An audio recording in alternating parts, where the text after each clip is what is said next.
Amin. Amin. Assalamualaikum warahmatullahi wabarakatuh. Salam sejahtera untuk kita semua. Om Swastiastu, Namo Buddhaya, salam kebajikan. Yang saya hormati pimpinan dan anggota Komisi 6 DPR RI. Yang saya hormati dua narasumber pakar hukum, Dr. Jimmy Ufunan dari Universitas Udayana, kemudian Prof. Dr. Rofi Wahanisa dari Universitas Negeri Semarang. Dan terima kasih telah memaparkan gagasan hukum yang sangat penting pada kami yang mendapatkan tugas untuk merevisi Undang-Undang Nomor 1 Tahun 2025 tentang BUMN.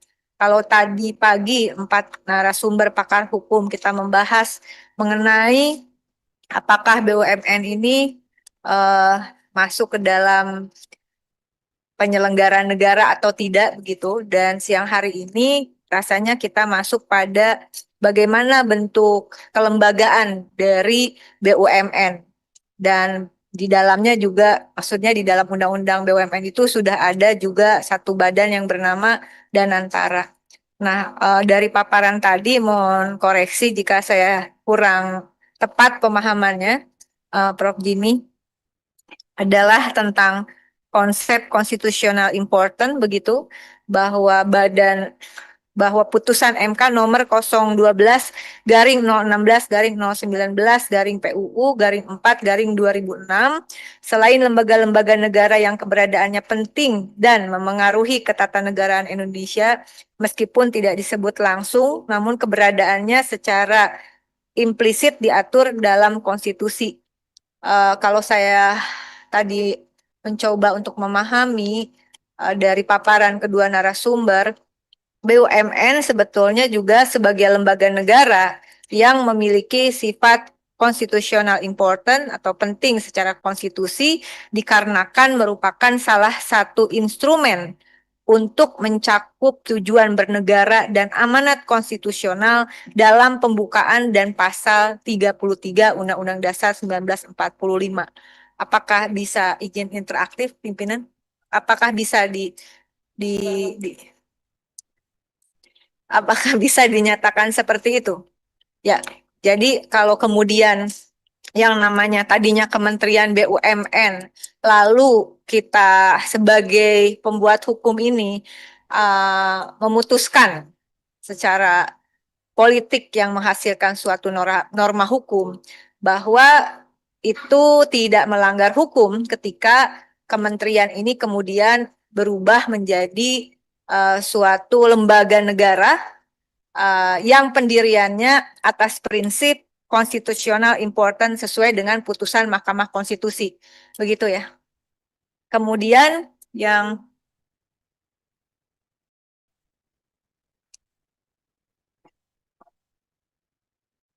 masuk dong dengan konstitusional, sorry saya.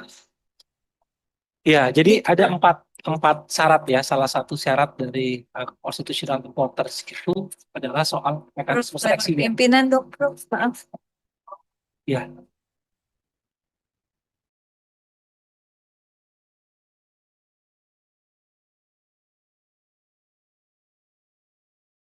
Ya, izin. Nah, sebenarnya kalau kita lihat constitutional importance, saya sepakat dengan yang disampaikan Ibu Rike, bahwa sebenarnya constitutional importance itu kan apa yang disebut urusannya dalam Undang-Undang Dasar. Itu juga sebenarnya adalah constitutional importance. Oleh sebab itu, kemudian MK menambahkan salah satu syarat, yang syarat berikutnya adalah soal mekanisme rekrutmennya. Kalau rekrutmennya itu DPR yang ada atas persetujuan DPR, maka itu masuk dalam constitutional importance. Kalau tidak, itu tidak. Oke, berarti dia masuk tadi constitutional important berdasarkan putusan MK, tetapi dengan syarat rekrutmennya salah satunya adalah melalui DPR. Berarti kalau misalnya akhirnya diputuskan bahwa Kementerian BUMN berubah menjadi lembaga negara yang bukan kementerian, entah apa namanya begitu ya, dia sangat memungkinkan dan kuat dasar hukumnya ketika rekrutmennya itu melalui DPR. Salah satunya rekrutmennya melibatkan DPR begitu. Itu catatan yang pertama.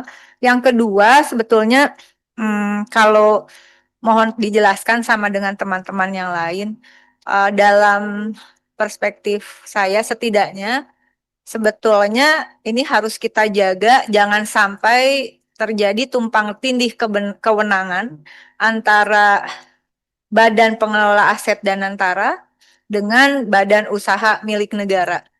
Tapi sebelum itu, bisakah dikatakan bahwa badan ini yang mau dibentuk baru ya, transformasi dari mungkin kita sebut saja transformasi dari Kementerian BUMN menjadi Badan BUMN begitu, langsung di bawah Presiden. Karena Danantara juga langsung di bawah Presiden begitu. Dan apakah ini juga sebaiknya langsung berada di bawah Presiden? Apalagi ketika formatnya adalah kurang lebih tupoksinya itu badan yang baru ini, transformasi dari kementerian tersebut memiliki dua fungsi utama. Pertama adalah sebagai regulator terhadap kinerja yang menjadi pegangan kinerja dari Badan Danantara begitu. Yang kedua adalah sebagai pemegang 1% saham merah putih itu. Sehingga menurut kami posisinya harus sama-sama di bawah Presiden langsung.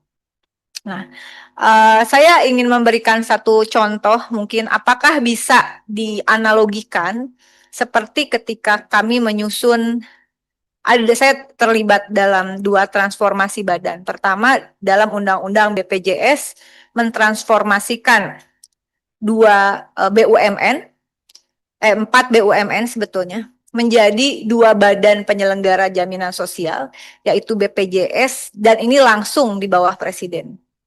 Di dalam satu undang-undang diputuskan dua badan, begitu. Dan dua-duanya langsung di bawah Presiden.